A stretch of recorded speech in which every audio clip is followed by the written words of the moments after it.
Okay, welcome everyone. We're diving deep today into something really critical for the energy transition. We're looking at energy storage, specifically batteries, and the big push to find alternatives to lithium. That's right. And we're focusing on all solid-state batteries, or ASBs. They're seen as, the next big thing, safer, potentially much more powerful, Hmm. ideal for EVs, grid storage, you name it. But yeah, lithium is the sticking point. Exactly. So our mission today is to really unpack the technology and the engineering that's making alternatives like sodium actually look viable now.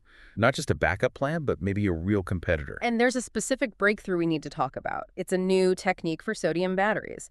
The exciting part is it lets them work well, not just at room temperature, which was already a hurdle, but even when it gets really cold, like below freezing. Sub-zero temperatures. Wow, okay. That really does shift the landscape. It's not just cheaper, it works well under tough conditions. So for you listening, this deep dive is your shortcut to understanding the science, the materials, the engineering, basically what's putting sodium almost shoulder to shoulder with lithium now. Let's start with why we even need to move away from lithium. What's the actual problem? So these all-solid-state batteries, why are they the holy grail, so to speak? And what's the downside of tying them completely to lithium? Our sources all agree replacing that liquid electrolyte with a solid makes them much safer, no fires. Right. And they promise much higher energy density. That's the dream. The dream is definitely there. But the lithium reality, well, it's complicated. First, supply chains. Lithium isn't found everywhere. It's concentrated in a few places. That creates geopolitical risks, price volatility. And then there's the mining itself. It's expensive, uses a lot of energy, and frankly can be environmentally damaging. Water usage is often a huge issue. We can't really build a sustainable energy future on a material that's, hard to get, expensive, and ethically tricky to scale up massively. That really puts the urgency into perspective. Okay, so sodium. Chemically similar to lithium, right next door in the periodic table. And the big advantages are abundance and cost. It's everywhere, think table salt, and it's much, much cheaper. But historically, it just didn't perform as well. That's been the main roadblock. Sodium ions are just physically bigger than lithium ions. In a liquid, maybe you can work around that sometimes, but in a solid structure, those bigger ions just move slower, more sluggishly. So older sodium ASBs needed heat, sometimes a lot of heat, just to get the ions moving properly. Room temperature operation was poor, and forget about cold weather. Okay, which brings us to this specific research we're digging into. Hmm. It comes from a team led by Y. Shirley Meng at the University of Chicago's Pritzker School of Molecular Engineering, published in Joule.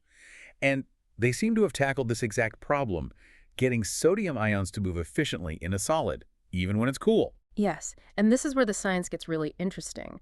They didn't just modify an existing material slightly. They managed to stabilize a crystal structure that's normally, well, unstable. It's what we call a metastable structure. Metastable. Okay, break that down for us. Does that mean it's like a state that wants to collapse into something else, something more stable but less useful? Exactly like that. Imagine balancing a pencil perfectly on its tip. That's metastable. It holds potential, but the slightest vibration, and it falls over to lie flat its stable, lower energy state. In materials science, these metastable states can have amazing properties, like incredibly high conductivity, but they're really hard to capture and keep. They usually just don't last. Then the material they managed to stabilize in this fleeting, high-performance state. It's a specific form of sodium hydridoborate. The real breakthrough was figuring out how to trap it in that highly conductive but unstable structure, essentially making a superhighway for sodium ions within the solid electrolyte. And the performance numbers are pretty wild, right? The first author, Sam O, mentioned the ionic conductivity. It's, at least 10 times higher than anything reported before for this kind of material? And compared to the starting material, it's like 3 to 4 orders of magnitude higher. That's 1,000 to 10,000 times better. What does that actually mean for a battery? It means everything, practically speaking. Ionic conductivity dictates how fast you can charge and discharge the battery, especially in a solid state. If ions can't move quickly, you can't get high power out, you can't fast charge. It's a bottleneck. Jumping by that much, thousands of times faster, essentially removes that speed limit for sodium ions in their system. It makes high power possible. It changes the game from a lab curiosity to something potentially suitable for, say, an electric car. So if it's naturally unstable, how did they lock it in? What's the trick to stabilizing it kinetically? They used heat, maybe not how you'd expect. They carefully heated this metastable sodium hydridoborate just until it started to crystallize into the desired structure. Heating allows the atoms to rearrange to find that optimal high conductivity configuration.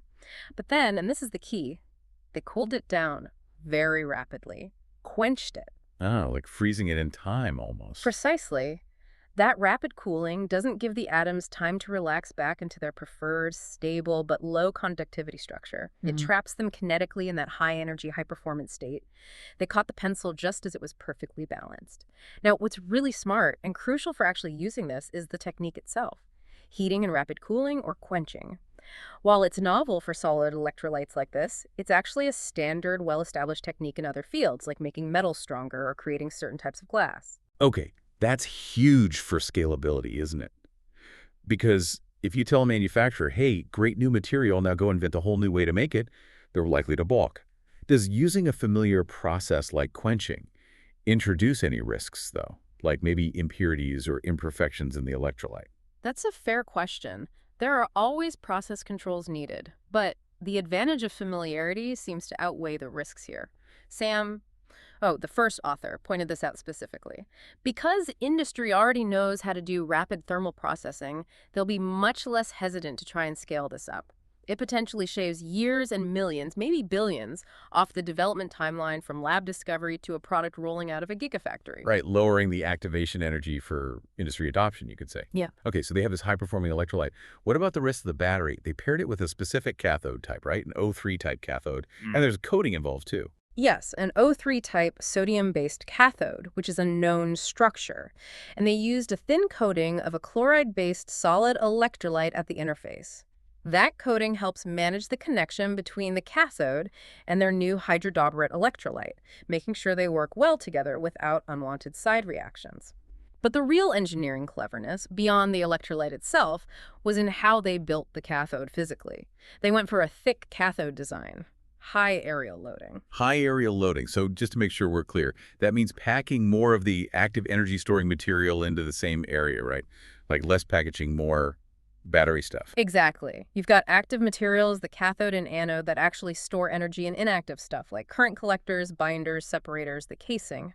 High aerial loading means maximizing that active meat, as the researchers called it, and minimizing the dead weight and volume from the inactive components per square centimeter of battery footprint. And why is making a thick cathode usually difficult, Right. especially in solid-state batteries? It comes back to conductivity again, and interfaces. The thicker the cathode, the further the ions have to travel through it, and the more interfaces they cross. In solid-state systems, resistance tends to build up at these interfaces and within the bulk of a thick electrode. Usually, making the cathode thicker kills the power performance because the ions just get bogged down. But because their new electrolyte is so conductive, it overcomes that limitation. The ions can still zip through quickly, even with a thicker cathode layer. Ah, okay. So the superconductive electrolyte enables the use of the thick cathode design. And the benefit of the thick cathode is better energy density overall, because you're reducing the proportion of inactive materials. More bang for your buck, space-wise. You got it. It's a synergistic effect. The material science breakthrough, the electrolyte, enables an engineering advantage, the thick cathode, which directly leads to a better battery metric, higher theoretical energy density. This is how you move sodium from being just cheap and abundant to potentially cheap, abundant, and high performance enough for demanding applications. Okay, let's put it all together. We have this kinetically stabilized, highly conductive sodium electrolyte. We have it paired with a suitable cathode, interface coating, and crucially, engineered into a thick, high aerial loading design. The result, as we mentioned earlier, is a sodium solid-state battery that works well not just at room temperature, but even below freezing. That's a massive practical advantage. Absolutely. And thinking bigger picture, this really informs the strategy for future battery development. Why Shirley Meng, the lead researcher, made a key point. It's not about sodium versus lithium. The reality is, quote, we need both. Which makes sense, right? The scale of the energy transition is so vast, we'll likely need different tools for different jobs, not a one-size-fits-all solution. Precisely. Maybe lithium retains its edge for the most demanding applications, think electric airplanes or super high-end sports cars where every gram counts. But sodium, being so abundant and cheap and now demonstrably high-performing, could handle the sheer volume needed for grid storage, for mainstream EVs, maybe even consumer electronics. The ultimate vision is an adaptable manufacturing base. The goal, Meng suggests, is reaching a point where the same gigafactory can produce products based on both lithium and sodium chemistries. Flexibility is key. So sodium takes the pressure off lithium for the bulk applications, allowing lithium to be used more strategically where its specific advantages are essential. Exactly. This research is a really crucial piece of that puzzle. It tackles the lithium bottleneck, the cost, the environmental issues, the supply chain worries head on by making sodium a much more credible, scalable alternative. They acknowledge it's, quote, still a long journey to see this specific tech everywhere, but the fundamental science and the path to engineering scale look much clearer now. This has been fascinating. A real journey from fundamental material science to practical engineering for scalability. So for you listening, the key takeaway here is how they boosted sodium's performance. It wasn't magic. It was, first, cleverly stabilizing that normally unstable metastable form of sodium hydridoborate to get incredible conductivity. And second, using that high conductivity to enable thick cathodes, packing more energy into the battery. That combination is what makes it competitive, even in the cold. And maybe here's a final thought to chew on, building on that idea of using established techniques. This major advance relied on applying a well-known industrial process, heating and rapid cooling, in a new context to unlock the properties of a metastable material. So the provocative question is, what other breakthroughs might be hiding in plain sight? What other unstable, high-potential materials, maybe for clean water or new building materials or better recycling methods, could be unlocked simply by applying familiar, decades-old manufacturing techniques in a novel way? It makes you wonder where else established processes could solve new resource challenges.